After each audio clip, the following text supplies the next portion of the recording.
Bonjour à tous, on se retrouve pour un nouvel événement. Aujourd'hui, le The 50 se dispute à Vincennes sur un parcours de 2700 mètres. On a affaire à des concurrents âgés de 6 ans et plus. Une course dans laquelle les concurrents n'ont pas gagné 305 000 euros. Ils sont 13 seulement au départ de ce rendez-vous qui va se dérouler sur les 2700 mètres de la grande piste. On a un bon point d'appui, je pense.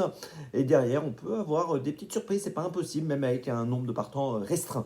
Avant de démarrer, je vous rappelle que vous pouvez vous abonner à la chaîne YouTube de The Turf. Vous pouvez activer la cloche pour être informé dès que mon prono est posté. N'oubliez pas également le jeu responsable, les mentions qui sont en bas ici, c'est important, vous le savez.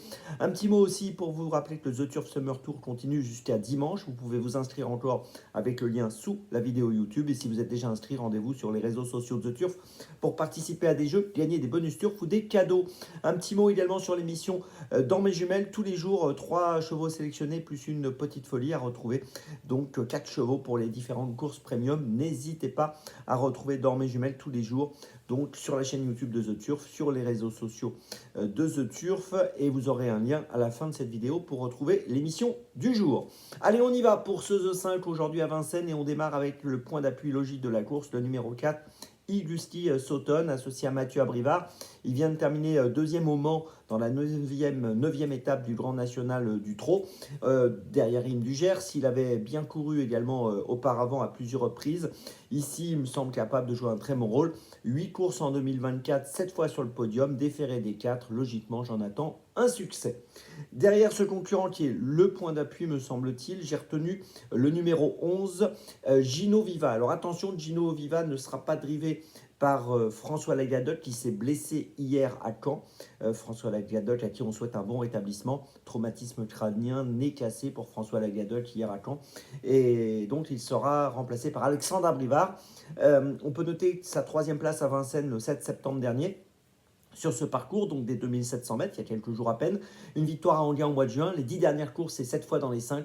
Logiquement, il doit pouvoir être sur le podium dans cette épreuve qui semble largement dans ses cordes. En 3e position, j'ai retenu le numéro 1, Cherry Top, qui a fini 3e à la Capelle le 4 septembre sur 2700 mètres, devant Hawaii Povontier qu'on retrouve dans cette course. Cette année, c'est 10 courses, 8 fois dans les 4. Là encore, c'est un cheval plutôt régulier. Certes, c'est le moins riche de l'épreuve, mais ce n'est pas le moins bon. Et c'est un 6 ans qui a sa place dans les 5. Ensuite, en 4e position, j'ai repris la ligne de la Capelle. J'ai pris Hawaii Povontier qui a fini 4e dans la course de la Capelle donc, du 4 septembre. Derrière, vous l'avez compris, Cherry Top. On l'a vu gagner auparavant à Villeneuve-sur-Lot, sur l'herbe. Ce numéro 2, Hawaii Povontier, qui sera associé à Benjamin Rochard. Attention, on peut noter que c'est la première fois qu'il va se produire à Vincennes. Mais bon, je ne vois pas pourquoi ça poserait un problème, donc je le garde. En 5e position, j'ai placé le 8 Iron Mélois qui est en forme. Il vient de participer à plusieurs courses à Cagnes-sur-Mer. Il a gagné fin août là-bas le prix d'Argentan. Il avait fini 2e le 10 août toujours à Cagnes-sur-Mer. Il a déjà bien fait à Vincennes. Sur ses 10 dernières courses, il y a 7 podiums. Donc logiquement, il doit encore être dangereux. Et puis en 6e position, j'ai pas mal hésité, mais finalement j'ai choisi le numéro 5, Héraldique, qui a été disqualifié à Anguin le 3 juillet, mais qui avait gagné à Vincennes le 31 mai, qui avait fini 2e à Vincennes au début du mois de mai. Et si on prend ses 10 dernières courses, c'est 9 fois dans les 2, donc 9 fois ou premier ou deuxième, donc on ne peut pas faire sans un cheval qui est aussi régulier. Je vous résume mon choix en 6 pour ce The 5 cordes. En point d'appui, donc le 4, ensuite le 11, le 1, le 2, le 8 et le 5. Départ de la course, les amis, aujourd'hui, attention, 13h55. N'oubliez pas, Dans mes jumelles, avec le lien qui s'affiche. Et maintenant, on se retrouve demain pour Vincennes. Et d'ici là, avec The Turf, ça va aller.